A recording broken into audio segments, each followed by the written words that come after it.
Bonjour à tous, merci pour cette introduction.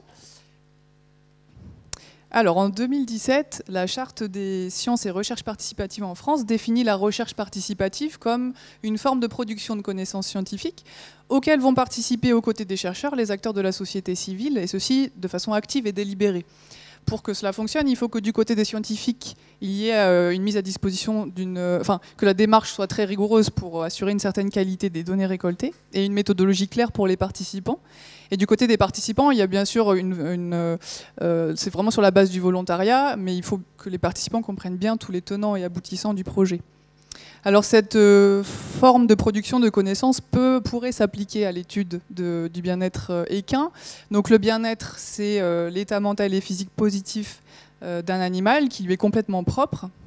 Et c'est un peu dans cette idée, en partie en tout cas, que l'IFCE, l'INRAE et l'Université de Milan ont collaboré sur la mise à disposition d'un protocole d'évaluation du bien-être des équidés, qui s'appelle Cheval Bien-être, qui est disponible en version papier et sous forme d'application pour mobile et tablette, qui est accessible à tout le monde et gratuite.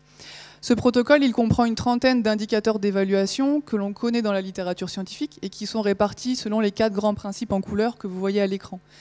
J'insiste sur le fait qu'à aucun moment l'évaluateur ne va juger lui-même si le cheval est satisfaisant pour un indicateur. Par contre, il va être guidé dans la réalisation d'observations comportementales, de l'état physique de l'animal, de son milieu de vie. Et c'est à la fin le protocole, l'application qui va fournir le résultat. En 2022, on a récupéré les données de 380 équidés qui ont été évalués par des évaluateurs volontaires, différents âges, différentes races, différentes disciplines, vraiment un panel très diversifié, et des chevaux répartis dans 215 structures, pour moitié des hébergements privés et l'autre moitié des structures professionnelles.